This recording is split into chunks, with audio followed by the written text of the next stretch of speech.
Hello বন্ধুরা, আমি এই প্রথম একটা আমার ইউটিউব চ্যানেল থেকে আমি আমার প্রথম যে ভিডিও করছি। তো সমস্ত ইউটিউব চ্যানেলেই যারা বলে তারা যেটা বলে সেটারই আবার পুনরাবৃত্তি করছি। ইউটিউব চ্যানেলটা সাবস্ক্রাইব করবেন এবং যে বেল আইকনটা অবশ্যই ক্লিক করবেন। আচ্ছা, আজকে যে বিষয়টা নিয়ে আমি আলোচনা করব সেটা হলো কয়েকটা খবরের ওপর ভিত্তি করে, এবং সেই খবরগুলো জুড়ে আমি যেটা বোঝাবার চেষ্টা করব সেটা হলো যে এই বাংলাদেশে যে যে বিপ্লবটা হলো, সে বিপ্লবের সঙ্গে মার্কিন যুক্তরাষ্ট্রর এতটুকু সম্পর্ক নেই, বরং মার্কিন যুক্তরাষ্ট্র, ভারত এবং আওয়ামী একসঙ্গেই সবসময় ছিল। এই কথাটা আমি কিসের ভিত্তিতে বলছি? প্রথম কথা, এটা মনে রাখা দরকার যে শেখ হাসিনা 2024 ইলেকশনে জিতেই কিন্তু ইন্ডিয়াতে যান, এবং ইন্ডিয়াতে গিয়ে উনি 4টে ডিল করেন, যেই 4টে ডিলই চীনকে হতাশ করা অথবা চীনকে রাগিয়ে দেওয়ার জন্য যথেষ্ট ছিল। 4টে ডিল কি কি ছিল? 1 নম্বর হলো অস্ত্র চুক্তি। বাংলাদেশ আর্মির 75% অস্ত্রই যোগায় হলো চায়না। সেখানে চাইনিজ অস্ত্রকে অস্বীকার করে ইন্ডিয়ান অস্ত্র কেনার কথা বলা হয়েছিল। আচ্ছা, এবং তার একটা যুক্তি মোটামুটিভাবে যে মানে ইন্ডিয়ান সাংবাদিকরা ভাসিয়ে দিয়েছিল, এবং কিছু কিছু বাংলাদেশের সাংবাদিক, সেই সাংবাদিক আজকেও একটা লেখা লিখেছে, খান্দকার আহমেদ নাম, যে চীনা সমস্ত অস্ত্র নাকি অত্যন্ত খারাপ মানের, সেই জন্যে ইন্ডিয়া থেকে তারা নাকি অস্ত্র কিনতে যাচ্ছে। এবারে যেটা মজার ব্যাপার সেটা হলো পাকিস্তানও কিন্তু তার 72% অস্ত্র কেনে চায়নার কাছ থেকে। পাকিস্তান কন্টিনিউয়াসলি যুদ্ধ করে, এবং পাকিস্তানের আর্মি মোটামুটি সেই জায়গায় আছে যে কিনা যে ওয়াকওভার নয় ইন্ডিয়ান আর্মির কাছে। তা পাকিস্তান আর্মির তরফ থেকে কি কোনোদিন চীনা অস্ত্র নিয়ে কোনো ধরনের অভিযোগ আসেনি। তাহলে এই ধরনের অভিযোগগুলো যে হঠাৎ করে ভাসিয়ে দেওয়া সংবাদ মাধ্যমে, এবং ইনডিরেক্টলি যেটা প্রমাণ করে যে চীনের অস্ত্র অস্বীকার করে ইন্ডিয়ার অস্ত্র কেনার একটা চুক্তি শেখ হাসিনা করেছিল। এছাড়াও সেকেন্ড যেটা ইম্পর্টেন্ট শেখ হাসিনা করেছিল, যে মংলা বন্দর সে চীনের, যদিও কিনা চীন আগ্রহ দেখিয়েছিল, কিন্তু চীনকে না দিয়ে সে ইন্ডিয়াকে দিয়েছিল। আচ্ছা, এছাড়াও আরেকটা যেটা, সেটা হলো গিয়ে যে রেলওয়ে করিডোর, অর্থাৎ ইন্ডিয়ার যেটা মেইনল্যান্ড ইন্ডিয়া, তার সঙ্গে নর্থ ইস্টকে বাংলাদেশের থ্রু দিয়ে জোড়ার জন্য শেখ হাসিনা পুরোপুরি বাংলাদেশকে যাতে ইন্ডিয়া ব্যবহার করতে পারে সে ব্যবস্থা করে দিয়েছিল রেলওয়ের থ্রুতে।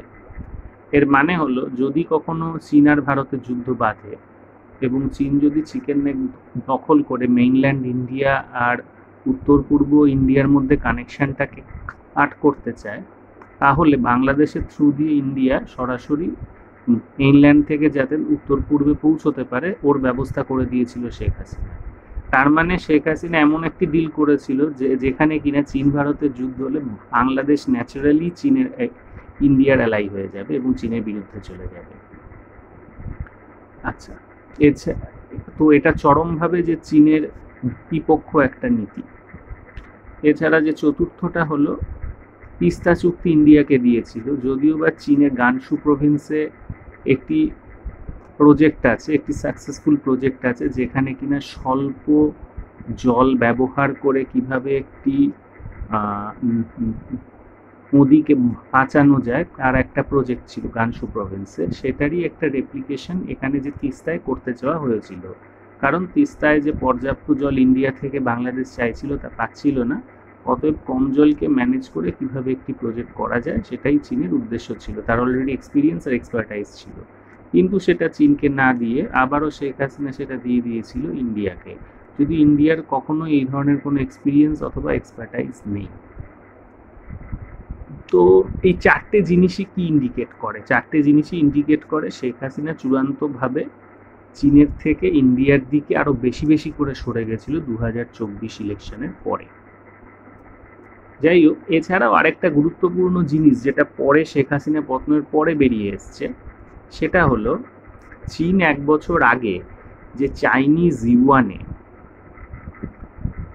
শেখ হাসিনা বাংলাদেশকে যে ঋণ দিতে চেয়েছিল সেই ঋণ নিয়ে একটা সমস্যা গড়ে উঠেছিল। চীন চাইছিল সেই ঋণের পুরোটাই হলো যে ইম্পোর্ট অথবা বিদেশি যে ঋণকে যে ঋণের যে ঋণ নেওয়া হয়েছিল সে ঋণকে ফেরত দিতে সুদ সমেত, যাতে কিনা এই ইউয়ানের ব্যবহার হয়। অর্থাৎ ইউয়ানের ব্যবহার যাতে ইন্টারন্যাশনাল ট্রানজ্যাকশনের ক্ষেত্রে এইভাবে হয় যে হয় কিনা গুডস অ্যান্ড সার্ভিস কিনবে বিদেশ থেকে, অথবা কিনা অলরেডি যে গুডস অ্যান্ড সার্ভিস যে ঋণ নিয়ে কিনেছে তার জন্য যে ঋণটা ফেরত দেওয়ার জন্য ব্যবহার হবে।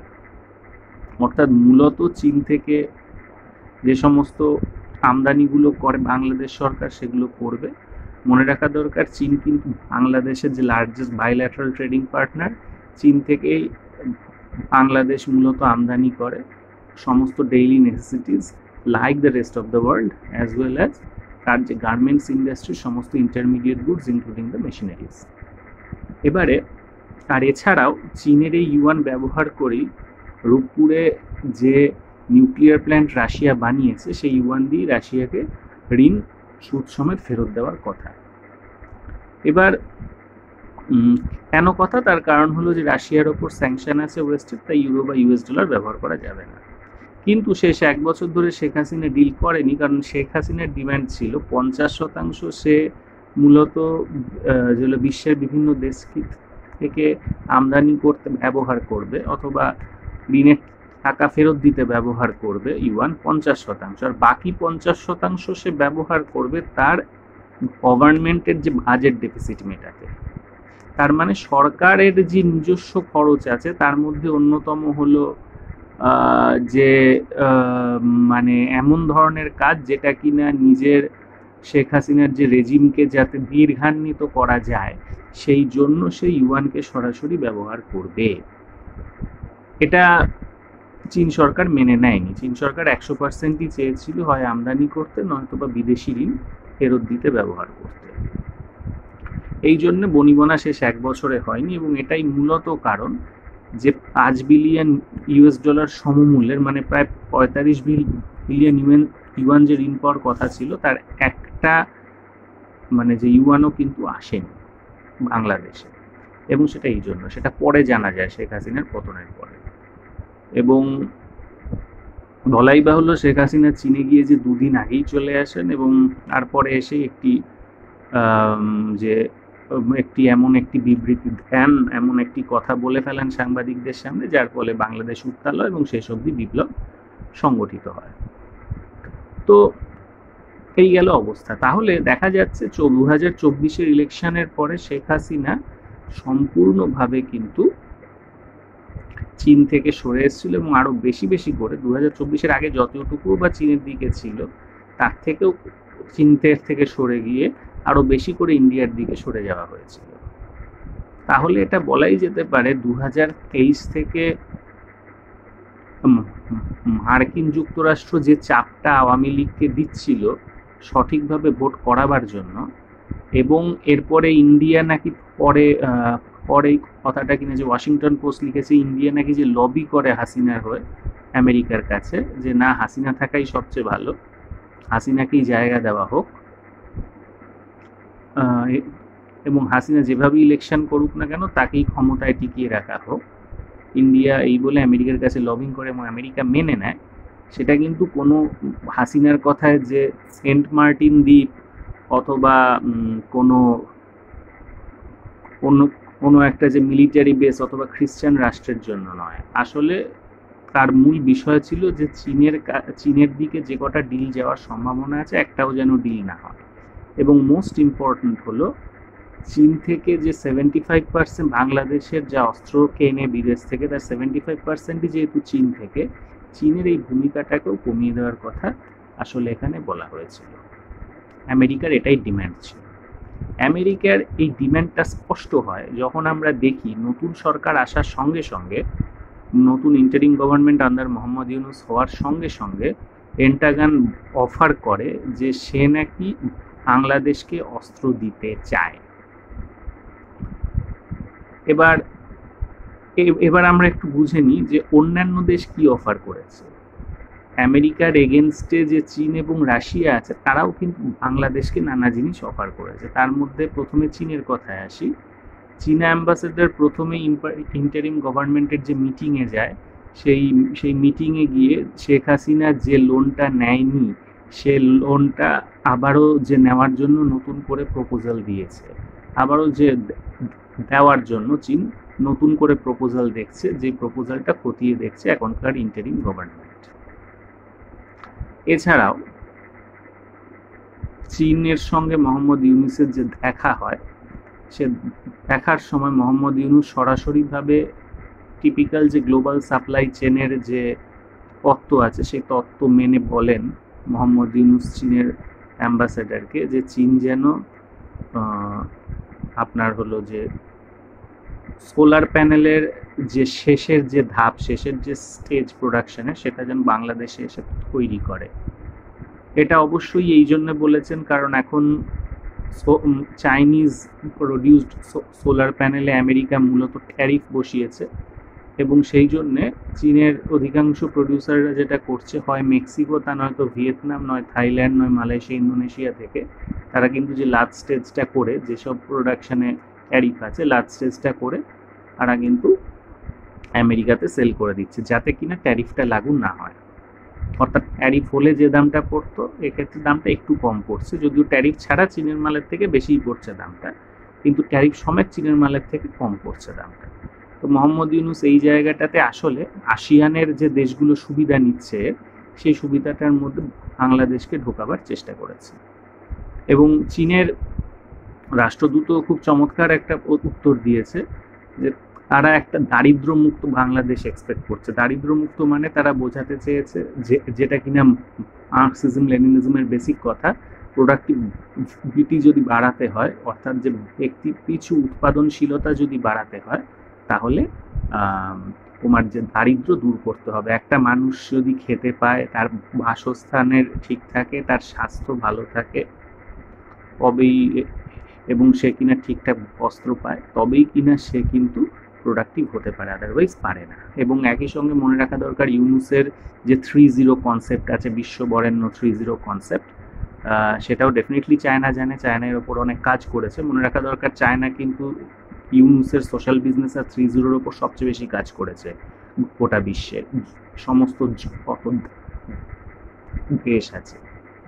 তো চায়না যেহেতু এটা জানে, তাই চায়না আসলে বলতে চেয়েছেন ইউনূসকে যে 3-0-র মধ্যে 3টে জিরো আছে, একটা জিরো পভার্টি, একটা জিরো আনএমপ্লয়মেন্ট, আর একটা হলো যে জিরো কার্বন এমিশন। তো এক্ষেত্রেও আসলে এখানে কিন্তু জিরো কার্বন এমিশনের কথা আছে, কারণ সোলার প্যানেল কিন্তু হলো যে ফসিল ফুয়েল ব্যবহারের বিরুদ্ধে একটা গুরুত্বপূর্ণ রোল থাকে সোলার প্যানেলের। সেই জন্যে উনি মনে করিয়ে দিয়েছেন যে জিরো কার্বনের ছাড়াও এখানে কিন্তু যে জিরো আপনার জিরো পভার্টির দিকটাও কিন্তু চিন্তা করতে হবে, এটা মনে করিয়ে দিয়েছেন। আচ্ছা, তাহলে বোঝা গেল প্রচণ্ড একটা ফ্রুটফুল আলোচনা হয়েছে মোহাম্মদ ইউনূস এবং চীনাদের সঙ্গে, যেখানে তাদের যথেষ্ট যুক্তিবুদ্ধি কাজ করছে কিভাবে রিলেশনটাকে অর্থনৈতিকভাবে এগোবো। আচ্ছা, এছাড়াও একটা জিনিস একটু মনে রাখা দরকার, আমি একটু বলে নিই, যেটা অনেকেই বোঝেন না, যেহেতু অর্থনীতি তো সবার সাবজেক্ট নয় সেই জন্যে। সেটা হলো যে বিশ্বে এখন একটা লাগাতার ইনফ্লেশনটা আগের থেকে অনেক বেড়ে গেছে। এর একটা কারণ হলো আগে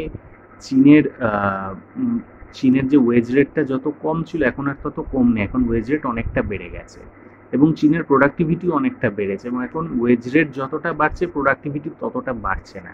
এবার চীন যেহেতু ম্যানুফ্যাকচারিংয়ের বুনিয়াদ গোটা বিশ্বের প্রায় 33% ম্যানুফ্যাকচারিং চীনে হয়, সুতরাং চীনের যেহেতু ওয়েজ রেটটা বাড়ছে প্রচণ্ডভাবে, সেই জন্য ন্যাচারালি ইনফ্লেশন দেখা দিচ্ছে বিশ্বজুড়ে। এছাড়াও যেহেতু দুটো বিশ্বের সবচেয়ে বড় অর্থনীতি চীন এবং মার্কিন যুক্তরাষ্ট্রের মধ্যে একটা বাণিজ্য যুদ্ধ এবং কিনা যে প্রযুক্তি যুদ্ধ চলছে, সেই জন্যেও কিন্তু ঠিক মতো এক্স্যাক্ট যে বাজারের কম্পিটিটিভ প্রাইসে কিন্তু বাজারে জিনিস আসছে না, অনেক জায়গাতে ট্যারিফ হচ্ছে, অনেক জায়গাতে ইনভেস্টমেন্ট আটকে যাচ্ছে,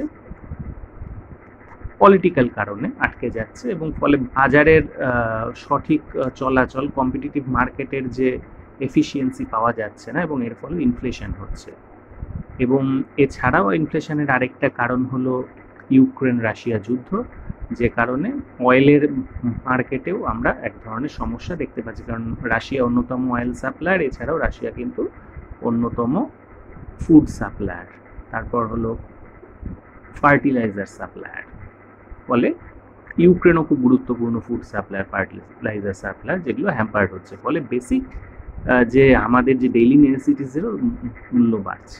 ইনফ্লেশন বেড়ে গেলে স্বাভাবিকভাবেই যেটা হবে, আমেরিকাতে ইনফ্লেশন বাড়লে আমেরিকান ফেডারেল ব্যাংক ইন্টারেস্টটা বাড়িয়ে দেয়। আমেরিকার ইন্টারেস্ট যখন বাড়িয়ে দেয় তখন তখন যারা কিনা বিভিন্ন দেশে দেশে ইনভেস্ট করে, তারা কেন ইনভেস্ট করে অ্যাজ এ ঋণ। তাদের কাছে ইনভেস্টমেন্টটা কিন্তু হলো যে ঋণ দেওয়া। তার মানে তারা মূলত বিভিন্ন দেশের যে শেয়ারগুলো ফ্লোট করছে সে শেয়ারগুলো কেনে। তার মানে হলো তারা কিন্তু ইনডিরেক্টলি সে দেশে হলো যে ঋণ দিচ্ছে। এবার ন্যাচারালি যে দেশে তারা সুদ বেশি পাবে সে দেশে যাবে। আমেরিকায় যদি ইনফ্লেশন হয়, আমেরিকায় সুদের হার বেড়ে যায়, যেহেতু সুদের হার বেড়ে যায় সমস্ত ইনভেস্টাররা আমেরিকাতে চলে যায় হাই সুদের হার খেতে। এবং তখন কি হয়, বাংলাদেশ, শ্রীলঙ্কা, তুরস্ক, এ ধরনের অজস্র ছোট অর্থনীতি আছে যেগুলো কিন্তু মার্কেটে পর্যাপ্ত পরিমাণ ইউএস ডলার পায় না। ফলে তারা ফরেন এক্সচেঞ্জ ক্রাইসিসে পড়ে। এই ক্রাইসিসটা আমরা অনেকের ক্ষেত্রে দেখলাম, রিসেন্টলি আমরা দেখছি, বিগত 2-3 বছর ধরে এটা চলছে, because of inflation and as a result high interest rate, specially in USA. এবার মজাটা হলো যে কেন এই স্মল ইকোনমিগুলোও তাহলে ইন্টারেস্ট রেট বাড়ায় না? কারণ ইন্টারেস্ট রেটটা যেমন বিদেশি ইনভেস্টারদের কাছে আয়, তেমনি সেটা কিন্তু যে মানুষটা দেশের মধ্যে প্রোডাকশানে ইনভেস্ট করছে এই ঋণটা নিয়ে, ওর কাছে এটা কিন্তু একটা খরচ। সেই জন্য সুদের হারটা বেড়ে গেলে সেই ডোমেস্টিক ইকোনমির যে প্রডিউসাররা যারা বিদেশ থেকে এই লোনগুলো নিচ্ছে, ওরা কিন্তু তাদের ইনভেস্টমেন্ট কমিয়ে দেয়, এবং ফলে কি হয়, সুদের হার বেড়ে গেলে গ্রোথ কমে যায়। Very good. এবার এটার জন্য এরা সুদের হার কমাতে পারে না, এবং ন্যাচারালি তাদেরকে একটা ফরেন এক্সচেঞ্জ ক্রাইসিসের মুখে ফলে পড়তে হয়। একে মিটিগেট করার জন্য একটাই উপায় আছে, সেটা হলো সেকেন্ড লার্জেস্ট ইকোনমি যেটা আছে পৃথিবীতে, যে কিনা আবার যে largest economy in terms of production and second largest in terms of currency, China, এবং যার কাছ থেকে বিশ্বের সমস্ত ডেইলি নেসেসিটিস গোটা বিশ্ব কেনে। বিশ্বের 190টা দেশের মধ্যে প্রায় 150টা দেশেরই সে লার্জেস্ট বাইল্যাটারাল ট্রেডিং পার্টনার। তো চীনের কারেন্সি সেই জন্য এই সমস্ত দেশগুলো ব্যবহার করে এই ইউএস ডলারের স্বল্পতার ক্রাইসিসটা দূর করতে পারে, এবং সেটাই আমরা দেখছি শেখ হাসিনা আগের বছর থেকে যে হলো যে ইউয়ানে তারা হলো গিয়ে যে লোন নিয়ে চীনের কাছ থেকে মাল কিনতে চায়, বা অন্যান্য কিছু দেশকেও তারা হয়তো যে মাল কিনতে চায় অথবা ঋণ ফেরত দিতে চায়। তো এটা একটা গুরুত্বপূর্ণ জায়গা বর্তমান অর্থনীতির, এবং এটা চলবে, এবং দিস ইজ দ্য কারণ যে ইউয়ানের গুরুত্ব বিশ্ব অর্থনীতিতে বাড়ছে। এটা বাড়তে থাকবে, কারণ ইনফ্লেশন কমার কোনো জায়গা নেই এই মুহূর্তে। আচ্ছা, এবারে এছাড়া আমরা দেখি যে রাশিয়াও কিন্তু দুটো খুব গুরুত্বপূর্ণ জিনিস বাংলাদেশকে অফার করেছে। একটা হলো এই যে রূপপুরের যে নিউক্লিয়ার প্ল্যান্টের যে ঋণ ফেরত দেওয়ার মেয়াদ, সে বাংলাদেশের ইন্টারিম গভর্নমেন্টের জন্য 2 বছর বাড়িয়ে দিয়েছে, এবং এছাড়াও একটা জাহাজ ভর্তি পটাশ ফার্টিলাইজার সে বাংলাদেশকে বিনামূল্যে দিয়েছে। তার কারণ বাংলাদেশের কিন্তু ফার্টিলাইজারের একটা অভাব দেখা দিয়েছে, যেটা ভয়াবহ, কারণ তাহলে খাদ্য সংকট দেখা দেবে, এবং রাশিয়া একটা গুরুত্বপূর্ণ কিন্তু ফার্টিলাইজারের যোগানদাতা।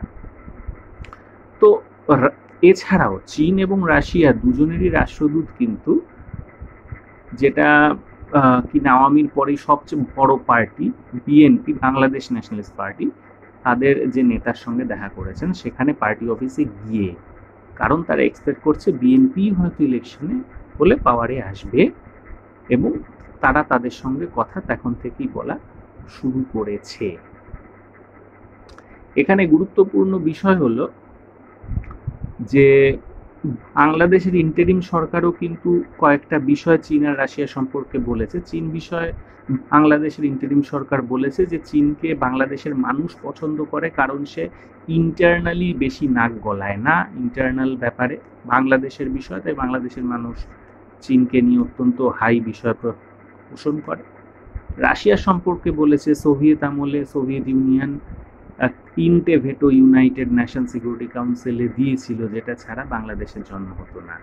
তাই সেই রেসপেক্ট থেকে তারা কিন্তু রাশিয়ার থেকে সম্পূর্ণ সম্পর্কচ্ছেদ করতে পারবে না ওয়েস্টের কথায়। এটা কিন্তু বর্তমান বাংলাদেশ ইন্টারিম গভর্নমেন্টের যে উপদেষ্টা আছেন, অর্থাৎ পররাষ্ট্র উপদেষ্টা আছেন, উনি সরাসরি বলে দিয়েছেন। আমেরিকা পেন্টাগন শুধুমাত্র অস্ত্র অফার করা ছাড়া আর কিন্তু কিছু করেনি এতদিন। আচ্ছা, এবার ভেবে রাখা যাক, আমেরিকা কিন্তু পৃথিবীর সবচেয়ে বড় অস্ত্রের এক্সপোর্টার। যেমন চীনের খুব শক্তির জায়গা হলো যে ম্যানুফ্যাকচারিং, রাশিয়ার শক্তির জায়গা হলো অয়েল, ফুড, ফার্টিলাইজার। আমেরিকার কিন্তু শক্তির একটা জায়গা হলো অস্ত্র এক্সপোর্ট, আর একটা জায়গা হলো তার যে ফিন্যান্স অথবা অ্যাসেট মার্কেট, সম্পত্তির যে বাজার। এবং গ্লোবাল ভ্যালু চেনে যেহেতু রিলেটেড, তিনজনের জায়গা, এবং যে কোনো অর্থনীতিরই তিনজনকে দরকার। যেমন বাংলাদেশ তার গার্মেন্টসের অধিকাংশ জিনিসপত্র, এমনকি যে ডেইলি নেসেসিটিসও চীন থেকেই মূলত কেনে। একদিকে ডেইলি নেসেসিটিস সে চীন থেকে ইম্পোর্ট করতে পারে বলে আর ইনফ্লেশন লো থাকে, অন্যদিকে সে সবচেয়ে মিনিমাম প্রাইসে গার্মেন্টসের ইন্টারমিডিয়েট গুডস ইনক্লুডিং মেশিনারি চীনের থেকে পেয়ে যায়। অন্যদিকে সে যে বাজারে বিক্রি করে সেটা কিন্তু ইউরোপ অথবা ইউএসএ। সুতরাং বাংলাদেশের মতো অধিকাংশ ছোট দেশেরই কিন্তু ইউএসএ আর চায়না দুজনকেই দরকার। রাশিয়াকেও ইন এ সেন্স প্রয়োজন, কারণ রাশিয়া অনেকটাই যে অয়েল মার্কেটকে কন্ট্রোল করে, সে ফার্টিলাইজার মার্কেটকে কন্ট্রোল করে, সে ফুড মার্কেটকে কন্ট্রোল করে, এবং ফুড ফার্টিলাইজারের ট্রিমেন্ডাস গুরুত্ব আছে, যদিও মানে ভ্যালুতে নেই, কিন্তু জীবনের চলার পথে প্রচণ্ড গুরুত্ব আছে। ঠিক আছে, তো সেই জন্যে এটা তিনজনের জায়গা। তো আমেরিকাকেও তো অস্বীকার করে চলা যায় না। কিন্তু মজার ব্যাপার, আমেরিকার যেটা অন্যতম শক্তির জায়গা অস্ত্র এক্সপোর্ট, সে এতদিন ধরে বাংলাদেশকে এক্সপোর্ট করেনি কেন? অথবা পাকিস্তানকে সে এক্সপোর্ট করে না কেন? কেন পাকিস্তান 75% অফ ইটস ডিফেন্স যে ইম্পোর্টস আছে তা চায়না থেকে নেয়, আর বাংলাদেশও 75% চায়না থেকে নেয়? 3/4 কেন এই অবস্থা? আমেরিকা তো পৃথিবীর largest exporter of arms, China 4th largest exporter of arms, আমেরিকার পরে রাশিয়া, রাশিয়ার পরে ফ্রান্স, ফ্রান্সের পরে চায়না। এবং চায়না মূলত অস্ত্রের যোগান দেয় 4-5টা দেশকে, পাকিস্তান, বাংলাদেশ, সবচেয়ে বেশি দেয় পাকিস্তানকে, তারপরে বাংলাদেশকে, তারপরে হলো আলজেরিয়াকে, তারপরে থাইল্যান্ডকে, তারপরে মায়ানমারকে। এর বেশি কিন্তু তারা খুব একটা অস্ত্র দেয় না। খুব রিসেন্টলি রাশিয়া যেসব জায়গায় অস্ত্রের যোগান দিতে পারছে না, কারণ সে ইউক্রেন এঙ্গেজড বলে, সেসব আফ্রিকান দেশগুলোতে রিসেন্টলি চায়না অস্ত্রের যোগান দিয়েছে। এবং ইন্ডিয়ান মিডিয়া ছাড়া, এবং কি বাংলাদেশি সাংবাদিক ছাড়া কিন্তু কেউ বলেনি যে চীনের অস্ত্রের সমস্যা আছে, আর চীনের অস্ত্রকে কাভার করবে ইন্ডিয়া, এটা একটা কথা হলো। তো যাই হোক, সেটা তো হচ্ছে না। তো আজকে আমি দেখলাম যে খান্দকার তহমেদ বলে একজন লিখেছেন, আপনার যে নিক্কি জাপানের একটা সংবাদ মাধ্যমে, যে নিক্কি টাইমসে, উনি বলছেন ওই কথাটাই, যে চীনের অস্ত্র খারাপ বলে তুর্কি এবং ইন্ডিয়া থেকে আনার চেষ্টা করে গেছিল হাসিনা, এবং হাসিনার সময় থেকে ইন্ডিয়ার সঙ্গে খুব ভালো সম্পর্ক, তাই ইন্ডিয়ার সঙ্গে তো কোনো ঝামেলা হবে না, মায়ানমারের সঙ্গেই ঝামেলা হতে পারে। সেই জন্যে চীনের কাছ থেকে অস্ত্র নেওয়া উচিত না, কারণ চীন তো মায়ানমারকেও সাপ্লাই করে।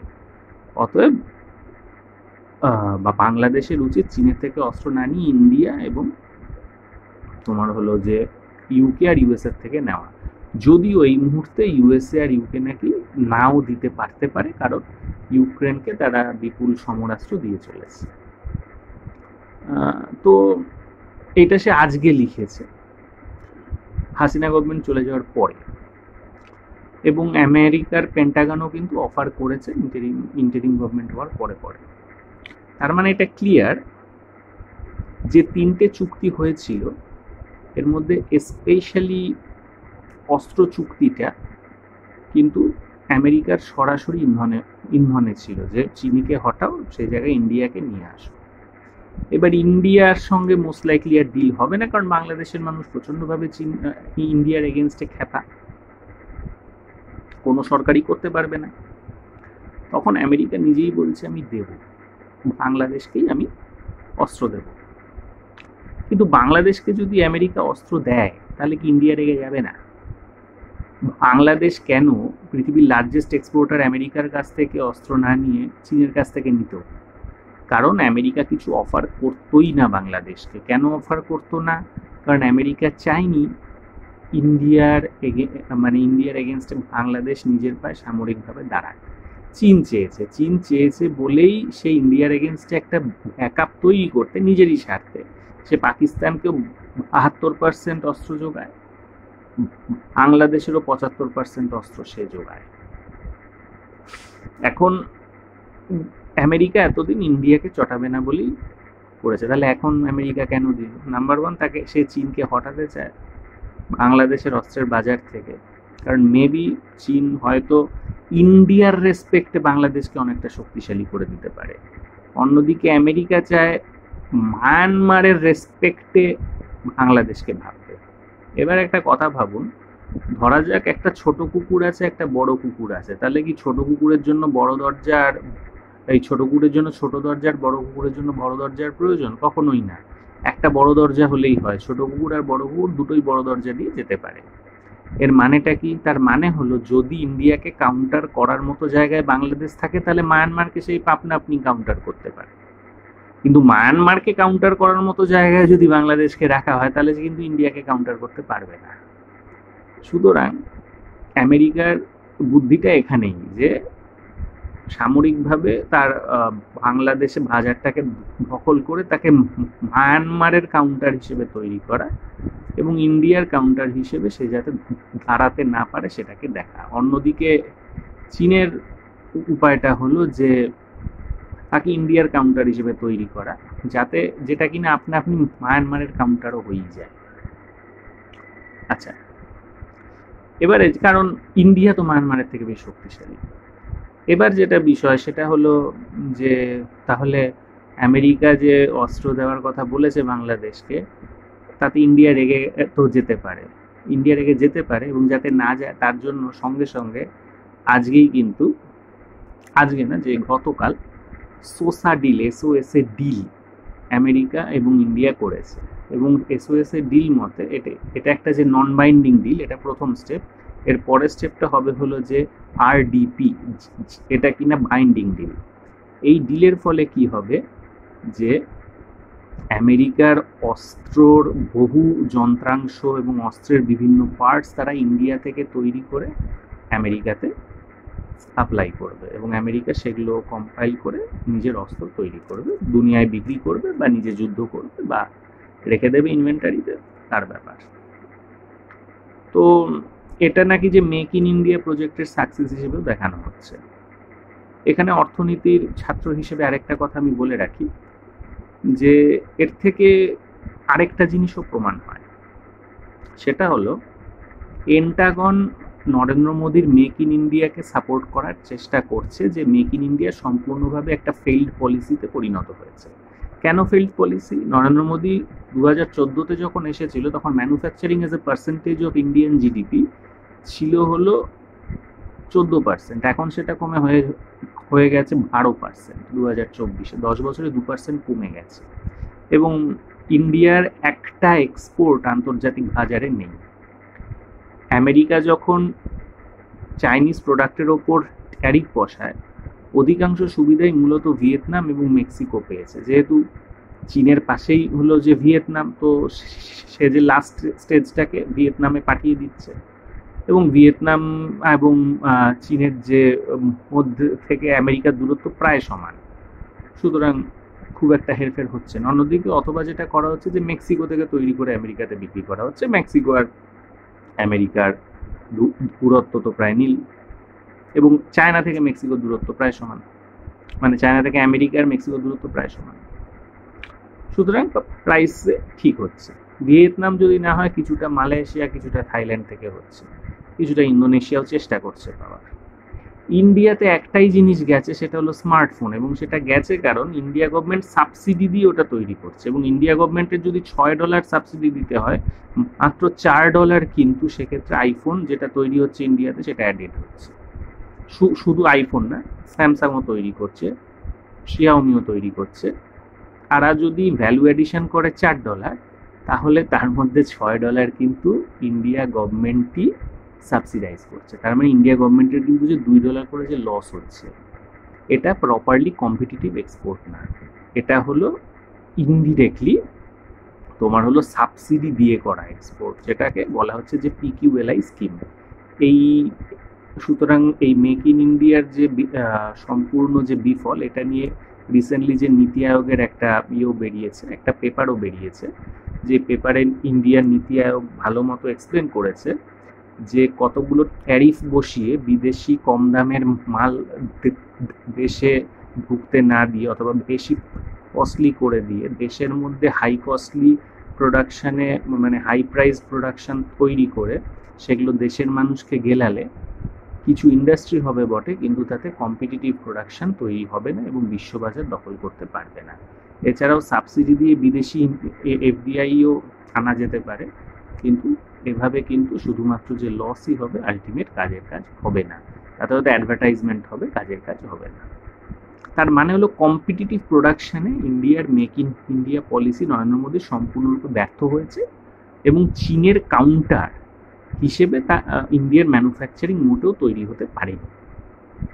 এখন পেন্টাগন তার অস্ত্রের বরাত দিয়ে, অস্ত্র এমন একটা প্রোডাক্ট যেটা তো আর তো বাজারে কনজিউমার গিয়ে কেনে না, সেটা একটা যে সরকার কেনে, একটা সরকারের যে ডিফেন্স মিনিস্ট্রি সে কেনে। সুতরাং সেখানে কম্পিটিটিভ তৈরির জায়গাটা খুব কম। সেখানে হতেই পারে এইভাবে একটা বরাত দিয়ে, এইভাবে একটা হলো যে লবিবাজি করে বাজারকে অস্বীকার করে সেখানে প্রোডাকশন করা রিলেটিভলি ইজিয়ার, এবং সেই কাজটাই এখানেও হয়তো করা হয়েছে, যেখানে পেন্টাগন অ্যাকচুয়ালি মানে নরেন্দ্র মোদীর মেক ইন ইন্ডিয়া পলিসির পাশে এসে দাঁড়িয়েছে, কারণ বাজারে মানে কম্পিটিটিভ মার্কেটে মেক ইন ইন্ডিয়া পলিসি দাঁড়াতে পারে। ইতিমধ্যে আরেকটা বিষয় যে তাহলে যেটা ক্লিয়ার হয় সেটা হলো যে পেন্টাগন এর মানে ঘোষিতভাবে তার যে নীতি, ইন্ডিয়াকে একটা বুলওয়ার্ক এগেনস্ট চায়নার এগেনস্ট তৈরি করা, সেটার পক্ষে আছে। ওয়াল স্ট্রিট জানে যে বিশ্ববাজারে ইন্ডিয়ার ম্যানুফ্যাকচারিং চায়নাকে কাউন্টার করতে পারবে না, ইন্ডিয়ার প্রোডাকশন হাইলি ইনএফিশিয়েন্ট, এবং মোস্ট লাইকলি যে ওয়াল স্ট্রিট অথবা পুঁজিপতি যে লবিটা, ক্যাপিটালিস্ট যে লবিটা, মানে আমেরিকার শাসক শ্রেণীর অঙ্গ, সেই অঙ্গটা কিন্তু ইন্ডিয়ার প্রতি খুব একটা মানে ইন্ডিয়ার প্রতি তার যে ভাব ভালোবাসা অনেকটা কমে গেছে, সে ইন্ডিয়া থেকে বেশি এক্সপেক্ট করতে পারছে না। এবং অন্যদিকে আরেকটা যে লবি, যে লবিটা কিনা যে লিবারালিজম, ওপেন সোসাইটি, ডেমোক্রেসি এসবে বিশ্বাস করে, তারাও কিন্তু আপ্রাণ চেষ্টা করছে যে নরেন্দ্র মোদীকে হটিয়ে কংগ্রেসকে পাওয়ারে এনে পুনরায় ভারতের যে লিবারাল ইমেজটাকে রিকভার করা। সুতরাং আমরা এক্ষেত্রে আমেরিকান শাসক শ্রেণীর তিনটি লবির মূলত যে তিনটি রিফ্লেকশন দেখতে পাচ্ছি। একদিকে আছে পেন্টাগন অথবা সামরিক লবি, যে নরেন্দ্র মোদীর পাশে হয়তো দাঁড়াতে চাইছে, এখনো সে ভরসা রাখছে। অন্যদিকে আছে হলো ওয়াল স্ট্রিট অথবা ক্যাপিটালিস্ট লবি, যারা আমেরিকার সেই লবি যারা আসলে চীনের সঙ্গে সুসম্পর্ক চায় তাদের প্রফিটের জন্য, ট্যারিফ, টেকনোলজি ওয়ার, ইনভেস্টমেন্ট আটকানো এগুলো পছন্দ করে না, কারণ তাদের প্রফিটের ক্ষতি হয়, এবং তারা মোস্ট লাইকলি ইন্ডিয়া যেহেতু আদৌ কম্পিটিটিভ প্রোডাকশন তৈরি করতে পারছে না, চীনের কাউন্টার হিসেবে ইন্ডিয়াকে ভাবা যাচ্ছে না, তাই ইন্ডিয়ার প্রতি তাদের আর ভরসা নেই। এবং অন্যদিকে ওপেন সোসাইটি যেটাকে আমরা বলি, অথবা লিবারাল, ডেমোক্র্যাট এটসেট্রা, যারা কিনা ভোট, ইন্ডিভিজুয়ালিজম এসবে খুব বিশ্বাস করে, হিউম্যান রাইটস, এরা এই লবিটি আবার চেষ্টা করছে যে ইন্ডিয়ার তো নরেন্দ্র মোদী বা বিজেপির এগেনস্ট ইমেজটা একটা হিন্দু ফ্যাসিস্টের ইমেজ, তো সেই জায়গাটায় যদি একটা কংগ্রেসকে এনে ব্যাটা মিলিজুলি সরকার বসিয়ে যদি একটা মানে ইন্ডিয়ার যে লিবারাল ইমেজটা যাতে রিকভার করা যায়। এখন এই অবস্থায় আছে। সুতরাং আমেরিকা কোনোভাবেই কিন্তু এই রিভলিউশন ঘটায়নি, এবং চীন আর রাশিয়া কিন্তু happy with this interim government. চীন তো ভীষণই হ্যাপি, রাশিয়ারও আনহ্যাপি হওয়ার কোনো ধরনের জিনিস কিন্তু আমরা দেখতে পাচ্ছি না। আরেকটা মজার বিষয়, বাংলাদেশের বহু অন্যমান্য মানুষ যারা ইউটিউবে চর্চা করেন, তাদের মধ্যে কেউ কেউ এক্সপেক্ট করেছিল যে হাসিনা হয়তো রাশিয়া অথবা চীনে যাবে উচ্ছেদ হওয়ার পরে। এরকমও কিছু হয়নি, চীন বা রাশিয়া কিন্তু হাসিনাকে জায়গা দেয়নি। সো যাদের ধারণা এই বিপ্লব আমেরিকা করিয়েছে, তারা সম্পূর্ণ একটা ভ্রান্ত ধারণায় আছে বলে আমি মনে করি। এবং আমেরিকা প্রচণ্ডভাবে ইন্ডিয়ার সাথে আছে, বাংলাদেশকে যা দেবে ইন্ডিয়াকে তার থেকে বেশি দেবে, এবং বাংলাদেশ যাতে ইন্ডিয়ার কাউন্টার না হতে পারে সেটা আমেরিকা দেখেই চলবে। Thank you, thanks a lot.